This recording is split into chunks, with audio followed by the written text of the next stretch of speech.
Oí un bam, y lo siguiente de lo que me doy cuenta es de que estoy tumbado así. Me dispararon. Me caí de espaldas en el sofá que había en el suelo.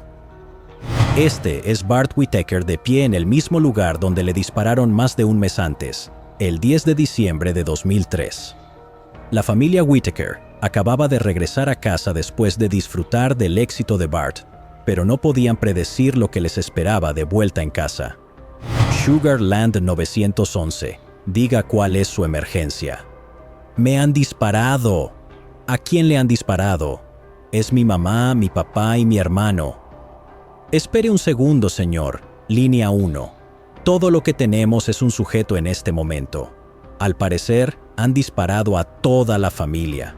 La madre de Bart yacía junto a la entrada, su padre en el umbral y su hermano estaba en el salón.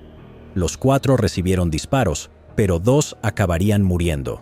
Mientras tanto, el vecino Stanley Cliff presenció las secuelas del tiroteo y también marcó el 911. 911. Alguien acaba de disparar a nuestro vecino.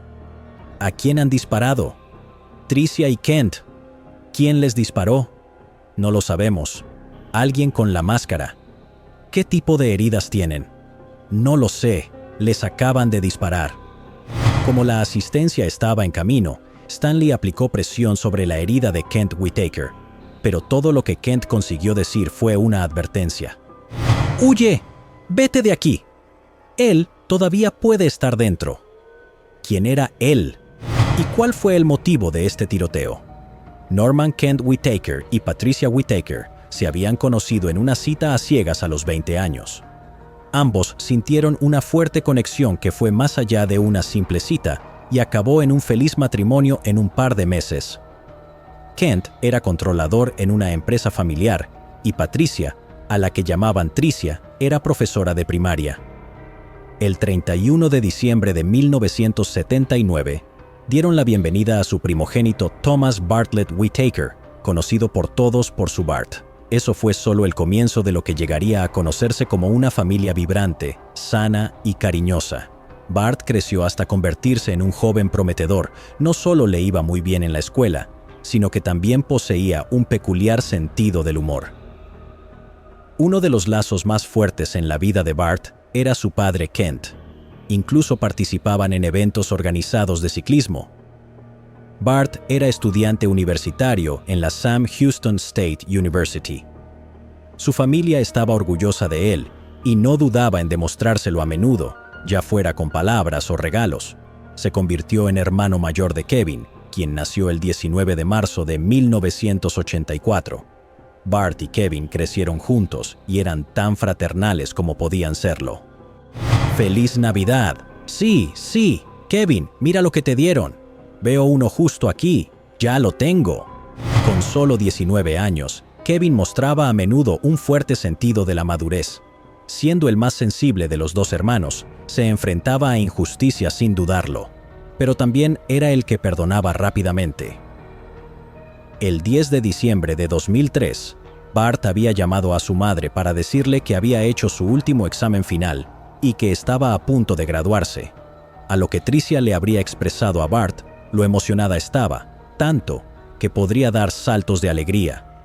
Así que quiso conmemorar la ocasión cenando fuera con la familia y celebrándolo.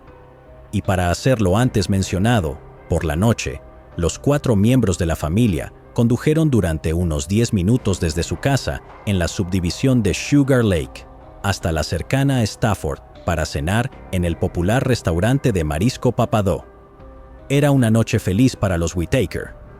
Tricia le regaló a Bart un reloj Rolex para su graduación, el que siempre había querido. Hubo risas, intercambio de chistes y muchas bromas familiares entre ellos. Fue el tipo de diversión que permaneció con los Whitaker mientras Kevin conducía con la familia de vuelta a casa. Al regresar, Bart fue a recoger el teléfono de su coche, el Yukon. Mientras tanto, Kevin abrió la puerta principal sin saber qué y quién le esperaba dentro. Al entrar en el comedor, un disparo le atravesó el pecho. Al caer al suelo, las llaves del coche que llevaba en la mano aterrizaron a su lado. La bala le había atravesado el corazón. Justo cuando Patricia entró, una segunda bala le atravesó el pecho. Kent seguía en el porche delantero. Al oír los disparos sintió el ardor de una bala que le atravesó el pecho, destrozándole el hueso húmero del hombro. Bart se precipitó detrás de su padre y entró en la casa. Se encontró en medio de una violenta refriega, luchando por defenderse en medio del caos con un hombre enmascarado, y recibió un disparo en la parte superior del brazo izquierdo antes de perseguir al pistolero por la puerta trasera. Fue en ese momento cuando el vecino, Cliff Stanley, acudió corriendo al lugar y vio a Kent en el jardín delantero. Inmediatamente se quitó la camisa y aplicó presión sobre la herida de bala de Kent, antes de hacer una llamada al 911. Hasta que llegaron los paramédicos y la policía, Kent yacía herido y sumido en una agonía de dolor, rezando a Dios para que si era su hora de morir, estuviera preparado. Pero pidió que se perdonara la vida a su familia. Ni siquiera la rápida llegada de la policía de Sugarland fue suficiente para salvar a Kevin Whitaker. Con el corazón atravesado, falleció en el acto. Tricia Whitaker estaba apenas con vida cuando llegó la policía y fue trasladada en helicóptero al Memorial Hermann Hospital, pero no pudo sobrevivir. Sucumbió a sus heridas en el camino. Kent Whitaker sufría dolores agónicos, y dicha situación perduraría por mucho tiempo. Había sobrevivido a un ataque mortal, pero había sufrido heridas graves y estaba ingresado en la unidad de cuidados intensivos. Bart fue hospitalizado con heridas que no ponían en peligro su vida. Mientras tanto, el caso fue asignado al detective Marshall Slott, que acababa de regresar de la iglesia con su familia cuando recibió la noticia. La información inicial que recibí fue que una familia había salido a cenar. Volvieron a casa y habían sorprendido a un ladrón en su domicilio. Al iniciarse la investigación, se puso en alerta a los residentes, ya que las fuerzas del orden temían que un asesino armado anduviera suelto y tuviera amplias posibilidades de volver a causar daño. En un principio, los investigadores especularon con que el robo había salido mal cuando la familia sorprendió a los ladrones. Pero una vez que el detective Marshall Slott peinó la casa de los Whitaker, la teoría dejó de parecerle plausible. Había demasiadas incoherencias. Para empezar, ni se cambiaron de sitio los objetos de valor de la casa, ni faltaba nada. Los aparatos electrónicos, televisores, joyas y otros objetos de valor se dejaron en su sitio. Además, en el dormitorio principal, tanto los cajones de la cómoda como el armario estaban abiertos de par en par. Sin embargo, no se produjo el desorden que suele acompañar a un clásico robo. En lugar de rebuscar en los objetos de valor, los cajones se abrían uniformemente a distancias iguales, presentando una escena sorprendentemente ordenada. Parecía que la persona que manipulaba los muebles tenía mucho tiempo libre. La inconsistencia no terminaba aquí. No hubo allanamiento. Y finalmente, el arma homicida hizo que todo pareciera aún más sospechoso para los detectives. El arma homicida, una pistola Glock de 9 milímetros registrada a nombre de los Whitaker, fue encontrada en la cocina, pero fue sacada de una caja fuerte UNS de uno de los dormitorios del piso de arriba, que era una parte aislada de la casa. Quien hizo esto sabía qué buscar y sabía qué había en la caja fuerte y dónde estaba exactamente. En este punto, el detective Slott comenzó a aportar otros ángulos. Decidió enfocar el caso más hacia el interior. Se centró más en los lazos familiares y empezó por comprender cómo eran las relaciones de la difunta Tricia con su marido Kent. Luego, 3 días más tarde, Bart estaba en condiciones de contribuir a la investigación y se intentó reconstruir el crimen con la ayuda de Bart. Oigo ¡bam! Y lo siguiente que me doy cuenta es que estoy tumbado así. Me dispararon. Me caí de espaldas en el sofá en el suelo allí. Sin embargo, no resultó ser muy útil. Bart no parecía haber visto al tirador porque estaba oscuro. Hubo otros detalles sobre los que indagó el detective, pero las respuestas de Bart no resultaron muy útiles. Su radio de sospecha involucraba al resto de la familia, a Kent y Bart Whitaker y a la gente que los conocía. ¿Por qué motivo alguien tendría a los Whitaker en la mira? El progreso parecía haberse estancado en este punto. Sus seres queridos y vecinos no se cansaban de hablar de las virtudes de la familia de los Whittaker y cómo les inspiraban. Cuando los investigadores indagaron en la Universidad Estatal de Sam Houston, al principio realizaron una investigación rutinaria y no esperaban nada importante, pero lo que les esperaba era nada menos que una bomba. El acercamiento interior de los investigadores les llevó a descubrir una mentira, el secreto de una familia perfecta. Al ponerse en contacto con ellos, la Universidad Estatal de Sam Houston negó que Thomas Bartlett Whittaker estuviera matriculado como estudiante universitario. La ocasión que la familia Whittaker pasó celebrando su última noche juntos fue una invención. Bart nunca se graduaría porque no estaba matriculado. De hecho, ni siquiera asistió a la universidad después del primer año. Ni siquiera había asistido a la universidad. Estaba en sus registros como un estudiante de primer año en libertad condicional académica. Sin embargo, mantuvo a su familia bajo la impresión de que iba a clase todos los días. Kent Whittaker estaba en el hospital cuando le informaron de la mentira de Bart. Furioso, Kent irrumpió y se apresuró en subirse a una silla de ruedas exigiendo respuestas. Me di cuenta, ¿cómo pudo ser tan estúpido? Me enfadé mucho con él. Me subí a una silla de ruedas, bajé a su habitación y me limité a leerle la cartilla de que si hubiera dicho la verdad, no sería sospechoso.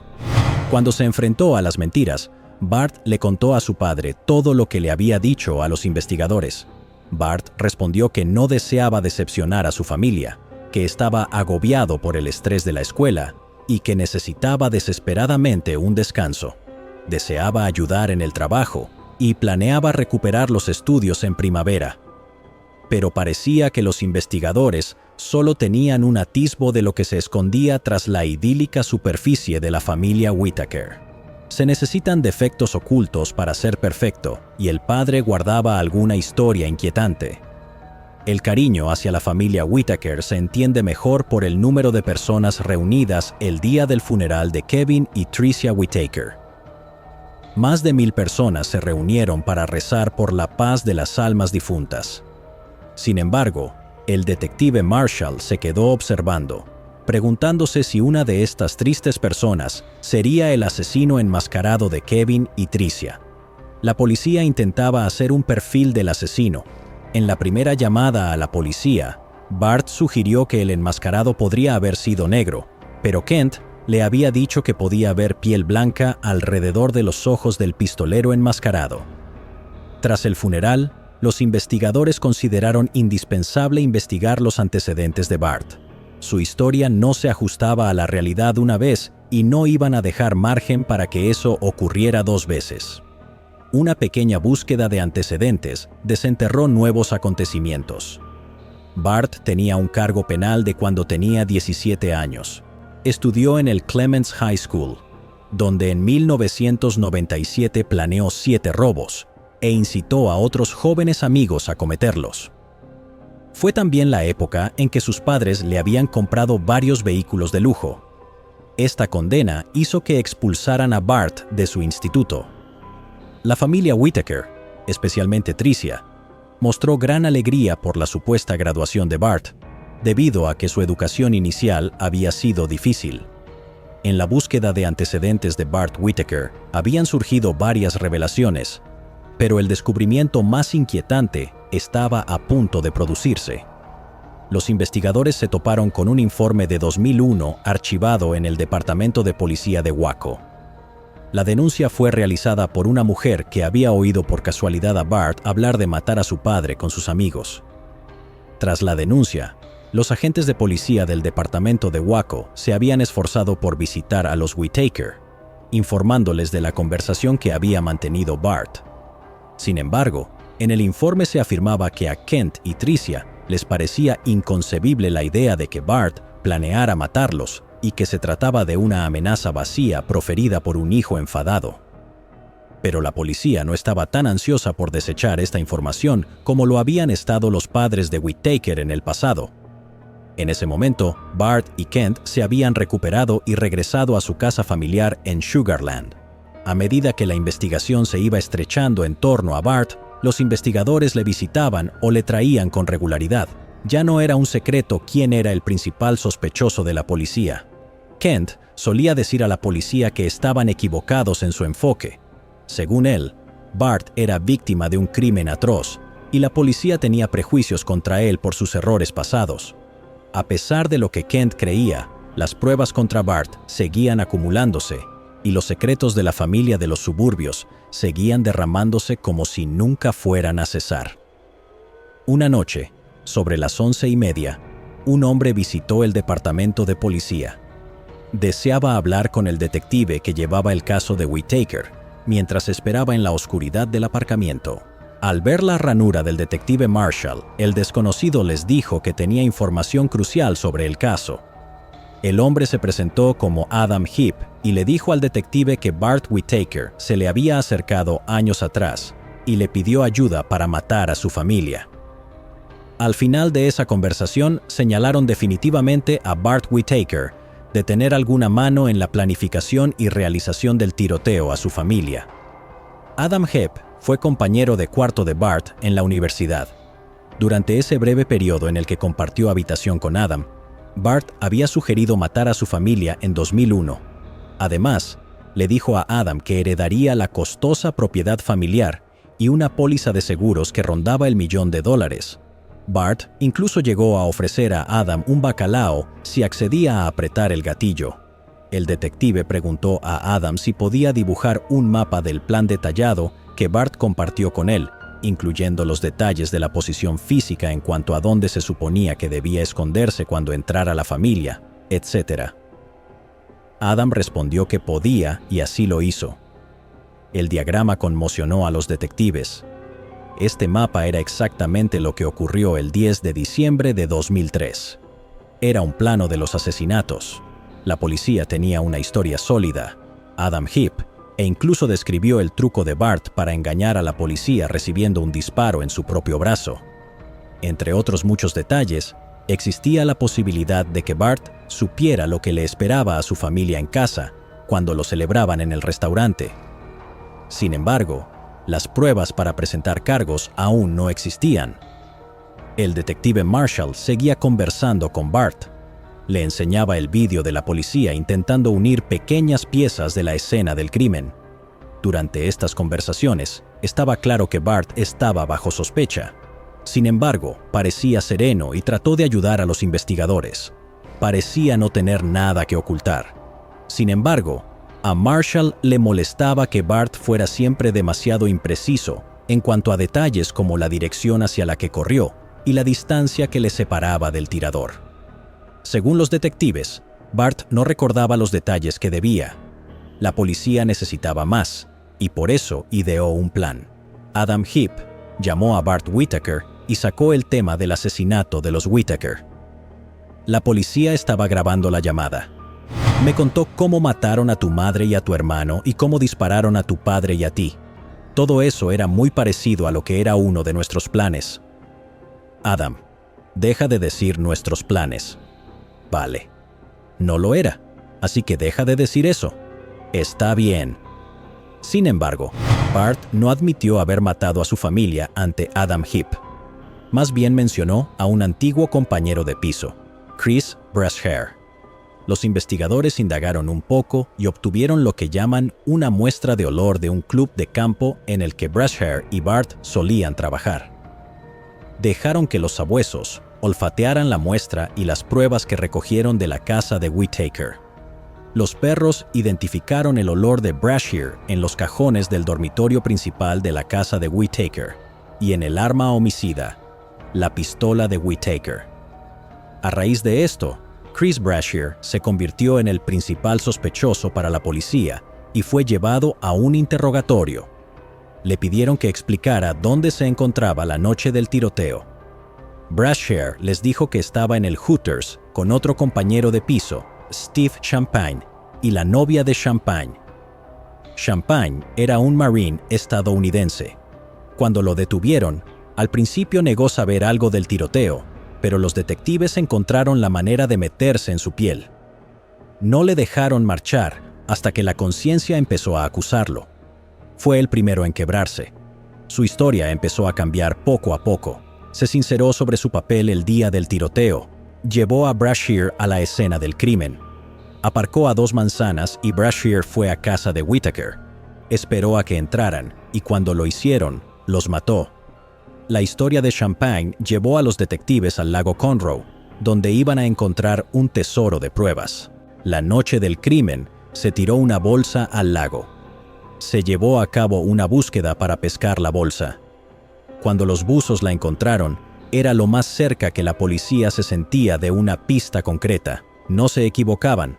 La bolsa estaba llena de pruebas. Radios bidireccionales, botellas de agua, las herramientas que abrieron la caja fuerte del arma, municiones y un teléfono móvil destrozado utilizado durante el momento del crimen fueron encontrados dentro de la bolsa. La botella de agua tenía ADN de Brashear. Brashear y Champagne habían confesado a los detectives que ellos provocaron los horrores del 31 de diciembre de 2003, actuando según el plan de Bart. Cada uno desarrolló un papel. Champagne era el conductor, Brashear el tirador y Bart la mente maestra. Los detectives sabían que las confesiones y la bolsa acumulaban pruebas suficientes para presentar cargos y habían tardado 7 meses en llegar hasta aquí. Sin embargo, lo que no sabían era que uno de esos días, Bart se había despertado y le había dicho a su padre que se dirigía al club y nunca más regresó. En septiembre de 2005, Stephen Champagne y Chris Brashear fueron detenidos acusados de los asesinatos de Tricia y Kevin Whitaker. Sin embargo, Bart Whitaker desapareció de la faz de la tierra. Se inició una persecución internacional de la mente maestra y se ofreció una recompensa de $10,000 por cualquier información que condujera al fugitivo. Las fuerzas del orden de Sugar Land se resintieron de la fuga de Bart Whitaker. Todos sus instintos policiales les indicaron que se trataba de Bart desde el mismo día del funeral. Sin embargo, había desaparecido delante de sus narices. Había rabia y una sensación de fracaso, por no hablar del rastro de trauma que dejó en la mente de los residentes de Sugar Land. La gente no huye cuando es inocente. Lo que quedaba del mundo de Kent Whitaker se vino abajo cuando contempló la posibilidad de que su único familiar superviviente pudiera ser la razón del fin del resto de su familia. Días después del tiroteo, incluso antes de saber quién era el culpable, Kent había declarado que le había perdonado. Lo llamó la llamada de Dios. Me di cuenta de que me estaba guiando por el camino, queriendo que perdonara a esa persona sin nombre y sin rostro, con pasamontañas que había asesinado a mi mujer. Pero ahora era su hijo, un hijo al que no había visto en meses, por el cual se preguntaba, ¿por qué? A medida que pasaba el tiempo sin ninguna pista sólida, los meses parecían años para las autoridades de Sugar Land y posiblemente también para el desolado padre.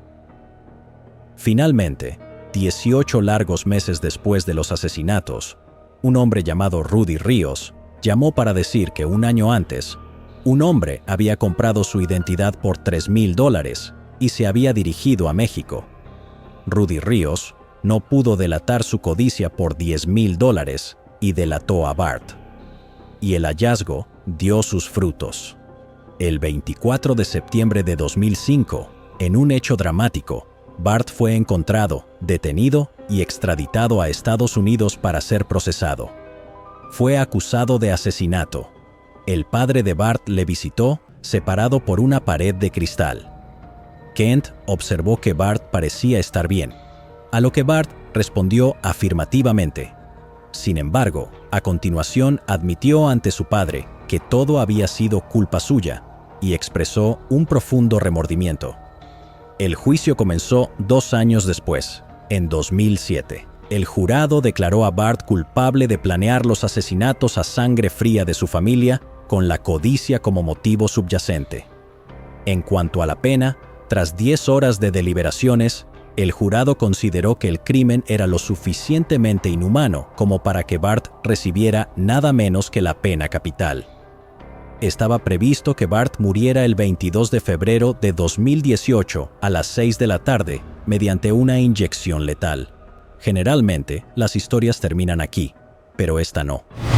¿Cuándo dejaste de pensar en matar a tus padres? Sabes, no lo sé. En realidad, no lo sé. Quiero decir, no era solo esto, un momento, eureka, el que solo surgió y fue una especie de forma de pensar esta cosa realmente horrible que estaba en mi cabeza. Lo peor que se me pudo haber ocurrido como una forma de desahogarme. ¿Sabes? Si eso tiene algún sentido, no era todo lo que era. No era una especie de plan o un complot en ese momento. Era solo una forma de, ya sabes, sacudirles el puño en mi cabeza. Kent Whitaker le había regalado a su hijo Bart una casa en Lakeside para su uso, vehículos de lujo, educación y algo que los padres de clase alta a veces no consiguen, tiempo dedicado y valioso. Era un padre cariñoso. También era un hombre fiel, un buen cristiano. No era demasiado sorprendente que decidiera perdonar a su hijo.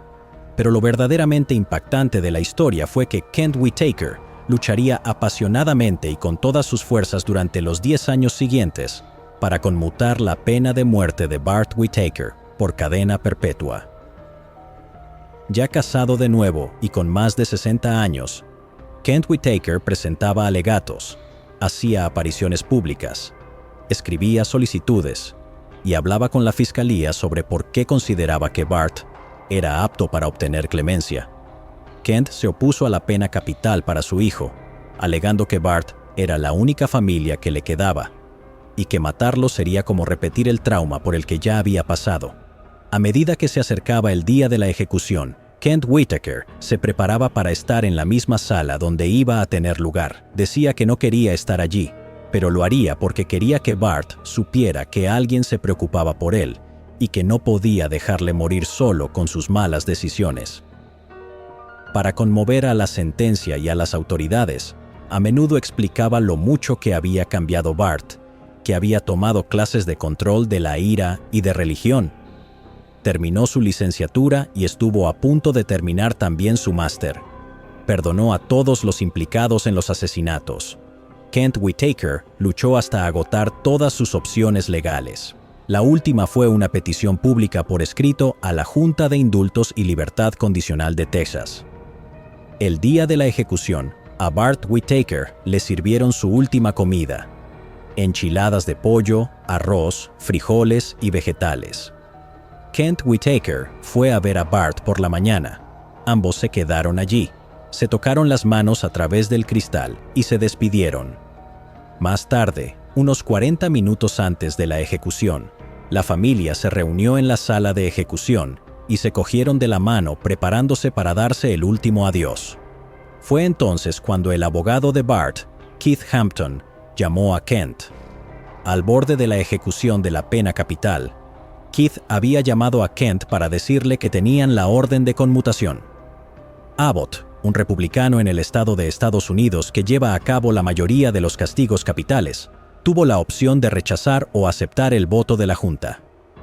En un comunicado, Abbott dijo que esta era la primera vez que concedió la conmutación de una pena de muerte en los 3 años desde que asumió el papel, permitiendo 30 ejecuciones que se producen durante el mismo periodo.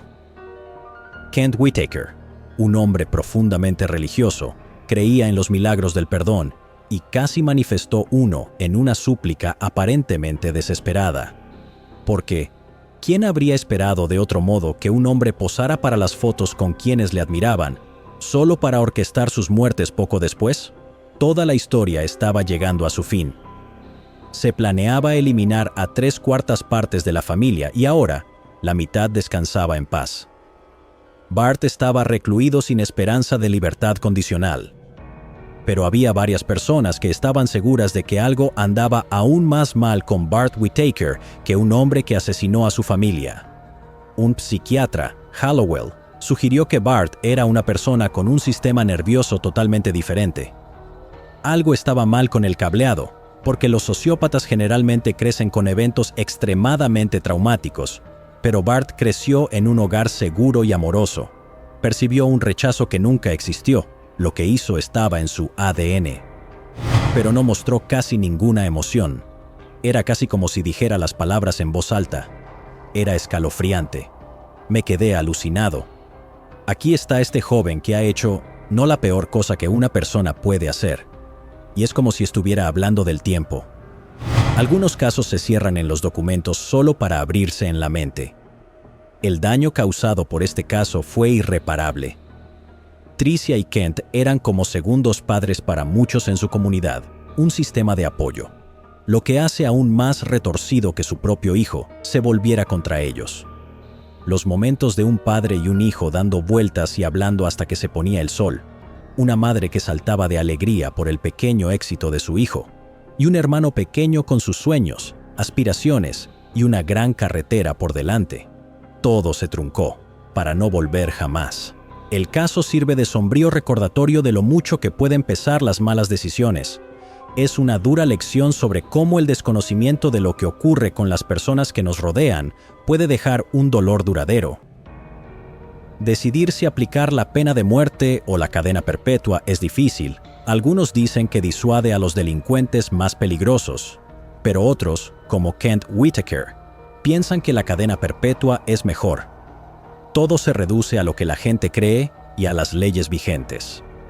Entonces, ¿cree que casos tan atroces como el de Bart Whitaker justifican la pena capital? ¿O debido a la naturaleza irreversible de la pena de muerte y a su inhumanidad, la cadena perpetua es nuestra opción? Llegados aquí, ¿acaso no has visto este otro crimen? Yo no me lo perdería,